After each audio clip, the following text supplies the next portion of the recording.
Fala galera, beleza? Sejam bem-vindos a mais um vídeo do canal. Na verdade, era para ser uma live, tá? Mas nesse exato momento eu estou de férias, tá? Aproveitando com a família. Eu não poderia deixar de ter esse vídeo aqui com vocês. Hoje a gente vai falar de um assunto bem importante, porque a gente já vem falando de redes, a gente já vem falando de servidores, a gente já vem hackeando redes, já vem hackeando servidores, mas a gente nunca trouxe para cá para o canal um conteúdo específico para proteção da sua rede. E aí, quando a gente fala de proteção, a gente tem que pensar que todo mundo tem arquivo em casa, todo mundo tem seus arquivos pessoais, seja no pendrive, seja no HD externo, desse que você guarda na mesa aí, na sua gaveta, e esquece que está lá, em algum momento você precisa do arquivo, vai lá e pega. Mas será que essa é a melhor estratégia para poder salvar os seus arquivos? Arquivos que são importantes para você? Não! Eu diria que não, tá? Provavelmente não é essa a melhor estratégia que você deve colocar em prática aí na sua casa. Eu estou dizendo provavelmente porque, claro que é opcional o que você faz com seus arquivos, o que você faz com a sua vida, mas a gente está aqui só para trazer um conteúdo de qualidade e ensinar você a fazer o certo. Então bora lá. Nessa aula a gente vai ensinar para você o que é que você precisa para montar um servidor em casa. Isso mesmo, nem dá para acreditar.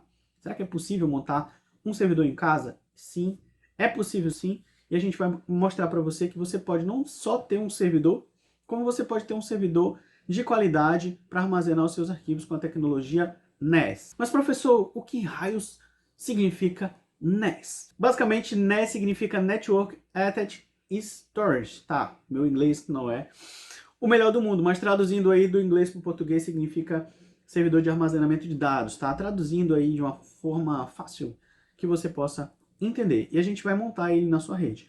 Só que, para você fazer isso, tem um porém. Se sempre tem um porém, não é verdade? Espera aí que eu vou pegar. Uma hora depois. E muito bem, tá aqui. Você vai precisar de um PC velho. No caso aqui, eu tô com um notebook velho. Sim, você consegue montar um servidor com um notebook velho utilizando a ferramenta que a gente vai apresentar para você agora aqui, um laboratório que a gente vai montar, que é o TreeNAS. E eu já vou te falar de cara que esse vídeo vai ter duas partes, tá? A gente vai primeiro montar o servidor, a gente vai botar ele para rodar, e na segunda parte a gente vai configurar ele. Sim, isso vai ficar até mais fácil para você, porque dessa forma você vai conseguir entender os processos. E aí na semana que vem você vai vir aqui. Primeiro você vai se inscrever nesse canal, tá? Inclusive vou até esperar você se inscrever no canal. E aí, já se inscreveu? Se inscreve no canal, deixa o like. É o único pagamento que você vai fazer para poder receber esse conteúdo gratuitamente, tá? Então deixa o like aí, isso é muito importante.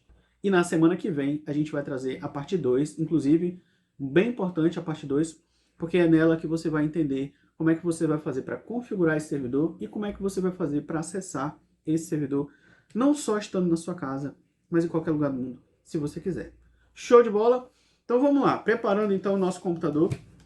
Esse aqui é um notebook velho, tá? Você pode utilizar um notebook velho, você pode utilizar um computador velho, e até super vale também você comprar um computador simples, básico, só para poder ter um servidor de armazenamento em casa. Uma vantagem que eu já trago para você é você não vai precisar nunca mais pagar serviço de armazenamento em nuvem. Sem falar que esse servidor serve para outras coisas também, que a gente vai trazer ao longo dos meses aqui, das semanas no canal, como por exemplo montar o seu próprio DNS, montar um servidor de filtro na sua rede, para você não ver mais propaganda em nenhum dispositivo da sua rede. Por exemplo também, tá? Para você montar um servidor de mídia na sua rede. Olha que legal. Mas professor, o que isso tem a ver com segurança? Totalmente a ver com segurança, tá? Porque a gente está trazendo aqui apps, serviços que você vai colocar na sua rede de forma segura, de forma devida, de forma correta, e dessa forma até muitas vezes você não vai precisar acessar serviços que ficam em nuvem, serviços que muitas vezes você quer acessar gratuitamente sem pagar, e eles não te dão um certo nível de segurança e privacidade. Então, vai por mim, isso vai fazer com que você não caia em ciladas. Pois muito bem, vamos lá. O que eu preciso falar para você sobre esse computador velho? A única exigência que esse computador velho tem que ter é um processador, pode ser um processador antigo, tá? Mas ele tem que ter 2 núcleos. Isso você consegue ver nas configurações do seu processador. Pode ser um processador bem antigo, mas ele tem que ter 2 núcleos. E a outra exigência é que esse computador antigo tem que ter 8 GB de memória RAM, que é a exigência do desenvolvedor, que é a TreeNAS, para que funcione Muito bem, mas deixa eu te contar um segredo. Eu já consegui instalar em computador velho com 4 GB de RAM. Não me diga! Funcionou bem? Funcionou relativamente bem. O mais importante é que funcionou, tá? Ou seja, você não precisa muitas vezes se prender a ter um PC com 8 GB de RAM, que eu sei que nem todo mundo vai ter, e ao mesmo tempo você vai conseguir ter esse seu lab em casa. É o famoso Home Lab. A gente está começando agora, inclusive, esse conteúdo no canal, você vai ter o seu Home Lab em casa. Então, se você chegou agora aqui, se você já é nosso aluno, ou se você gosta desse conteúdo, já comenta aqui embaixo, Home Lab. Se você quer que a gente traga conteúdo de Home Lab aqui, que é para você ter um laboratório em casa, para você ter um servidor em casa, para você ter esse seu serviço em casa, a gente vai te ensinar a fazer tudo isso. Show de bola?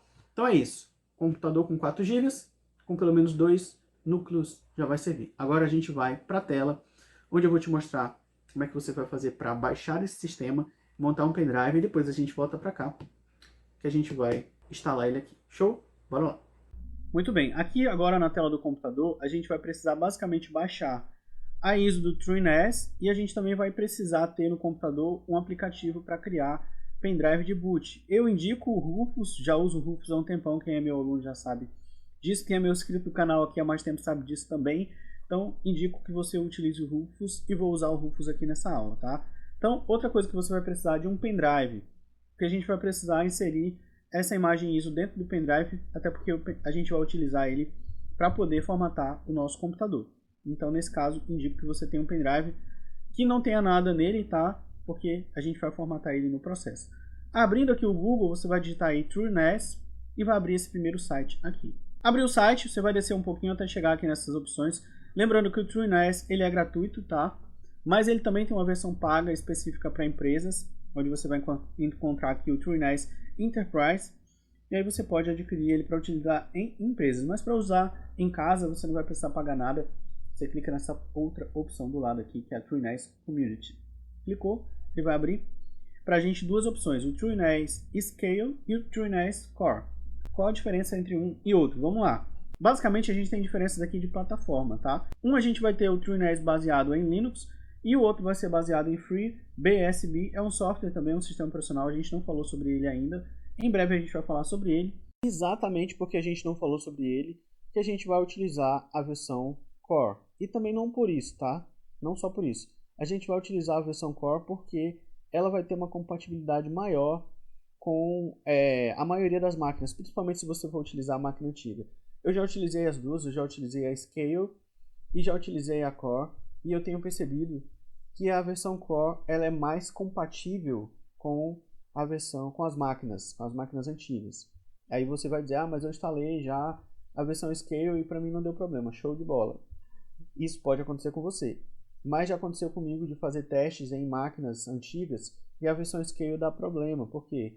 Porque é uma distro Linux, e é até incomum, porque distro Linux normalmente é compatível com praticamente todas as máquinas, mas por algumas razões, provavelmente não é compatível com a questão da configuração do BIOS, uma vez que ela é mais adequada a funcionar em Wi-Fi, tá? Como eu ainda não fiz laboratórios em várias máquinas com BIOS diferentes, com modelos e marcas diferentes, então vai por mim, por eliminação, a gente vai utilizar a versão Core, que ela é mais fácil de instalar, ela é mais fácil de ser compatível com o seu computador, sem falar que também é um sistema operacional diferente ao qual você já usou até hoje, então vai ser algo que vai enriquecer aí o teu conhecimento, show? Você vai clicar aqui na opção Download Core, no final das contas vai funcionar igual, exatamente igual, o funcionamento não vai ter nenhuma diferença. Ele vai pedir para você colocar seu e-mail, você vai colocar seu e-mail aqui, porque só é possível fazer o download depois que você coloca o e-mail aqui. Então coloca o e-mail aí para fazer o download, show? Muito bem, coloquei o e-mail, agora ele liberou o botão para fazer o download. Se eu clicar aqui, ó, ele vai me direcionar para uma outra página, tá? E já é a página direta onde eu vou escolher como que eu quero fazer esse download, onde eu quero salvar. Eu já tenho uma pasta ISOs e eu já tenho ele já salvo aqui, tá? Ele está aqui já, TrueNAS. Ele vai vir assim, ó, TrueNAS, atualmente na versão 13.0, o 6.1. Pode ser que você chegue depois aqui e vai dizer, ah, mas a versão é diferente, mas basicamente funciona igual. Vai ter poucas diferenças aí, tá bom? Então você salva aí. No caso aqui, eu vou salvar, mas eu vou cancelar logo em seguida, porque eu já tenho ele. Ele vai ser 1 GB Então, para mim aqui, como a internet está boa, vai ser bem rapidinho, mas eu vou cancelar. E a gente já vai passar agora para a parte da configuração do pendrive de boot, tá? Eu até fiz esse corte aqui na aula, porque eu achei melhor colocar a versão Core do que a versão Scale. Eu já tinha até gravado a versão Scale, mas como eu instalei aqui em alguns computadores para fazer um teste em computadores diferentes, eu percebi uma certa dificuldade na versão Scale em 3 dos 4 computadores que eu testei. Funcionou de boas em um. Então, provavelmente você vai ter essa dificuldade também. Já na versão Core, funcionou nos 4. Com a mesma configuração de pendrive, com o mesmo programa, funcionou nos 4. Então, provavelmente é uma dificuldade com relação à configuração do BIOS, o tipo do BIOS e o fato da máquina ser mais antiga. Show? Bora lá então continuar. Que agora eu vou mostrar para vocês como é que faz para colocar essa ISO no pendrive. Muito bem, pessoal. O download concluído aqui depois de uns 4 minutos mais ou menos. A gente vai agora usar o Rufus. Já estou com o Rufus aberto aqui, tá? E se você não conhece o Rufus, você pode fazer o download dele. Você vai vir aqui no Google. Uma pesquisada aí para mostrar para vocês. Bem simples. A gente já utilizou ele antes. Se você for nosso aluno, provavelmente você já utilizou ele para criar pendrive de boot. Inclusive, nas nossas aulas a gente tem criado pendrive de boot usando ele. Então, acho que vocês já conhecem. Você pode baixar a versão portátil ou pode baixar a versão de instalação. Tanto faz, tá? Fica a seu critério. Eu gosto de usar a versão portátil porque eu não preciso instalar, só preciso abrir. Show de bola? Então deixa eu voltar para cá, para a tela do TrueNAS, para ficar de fundo aí, para a gente poder abrir aqui o nosso Rufus. E agora a gente vai, de fato, com o pendrive já conectado aqui no meu computador. Então o que eu vou fazer?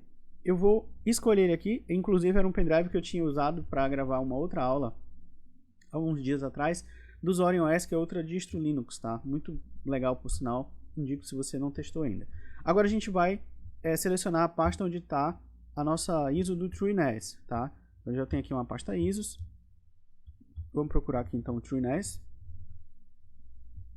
Muito bem, tá aqui. Vamos clicar em cima e vamos clicar em abrir. Muito bem. Agora ele vai perguntar o seguinte: eu quero qual sistema? Eu quero o MBR ou o GPT?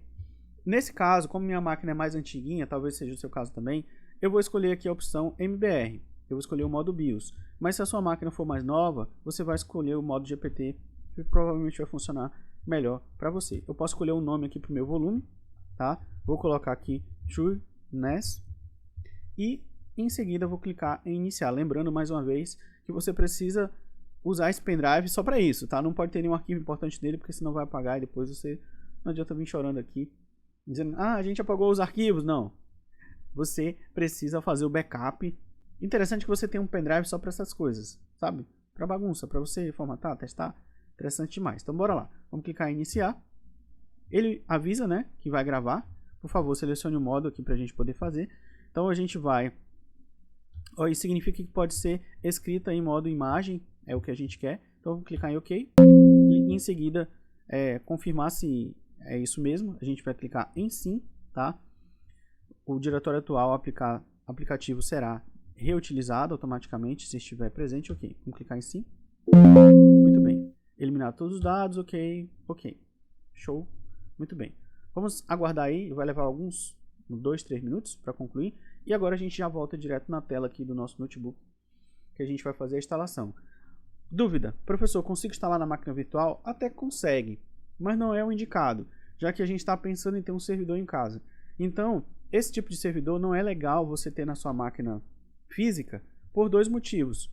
Porque na máquina virtual, aliás, por 2 motivos. Porque ela vai usar muito recurso da sua máquina física, pode ser que fique lento, muito lento, por sinal, tá?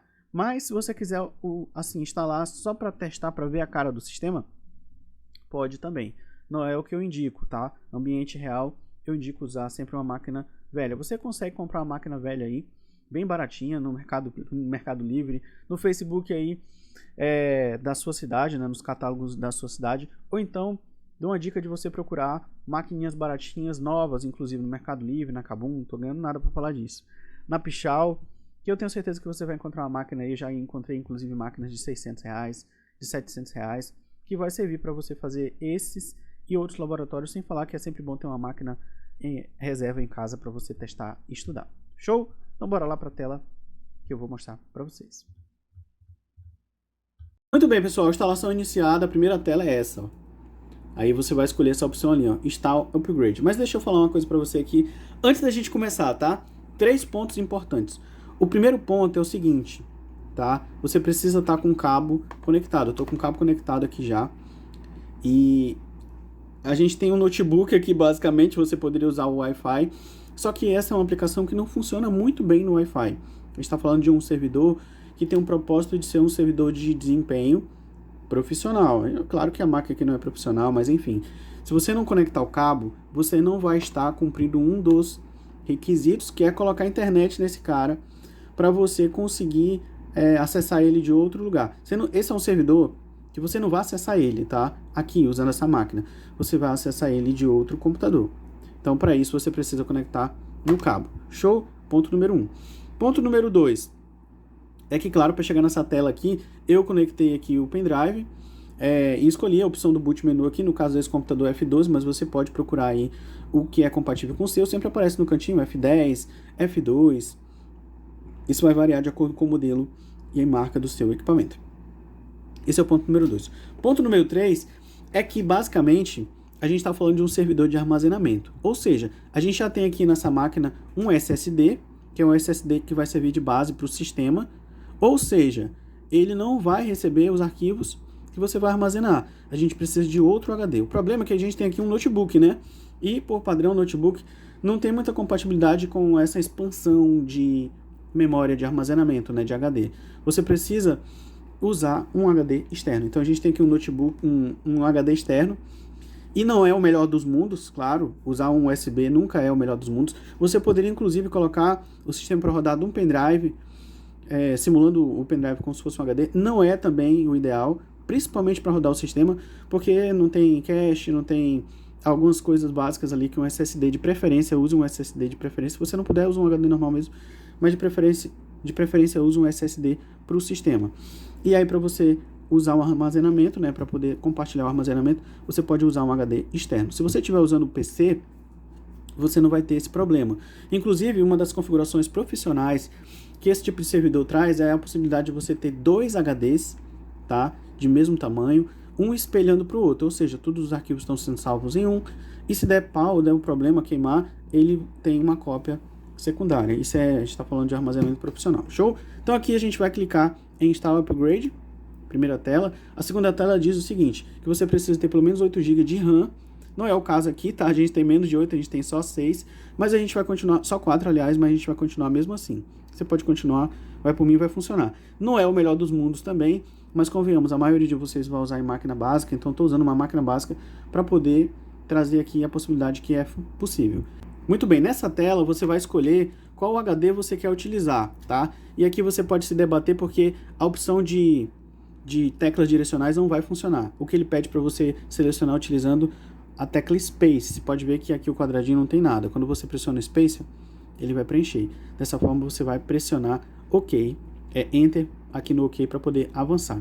Aqui, qual é a imagem, né? Qual é a tradução do que ele está dizendo? Que é interessante que você utilize discos SATA, SAS ou NVMe, que são de melhores qualidades, que vão te dar mais desempenho. Não é o caso aqui, mas a gente vai pressionar sim. Aliás, é o caso, né? A gente está com um disco SSD tipo SATA, a gente vai pressionar sim, mas se você tiver um disco comum, dá para usar também.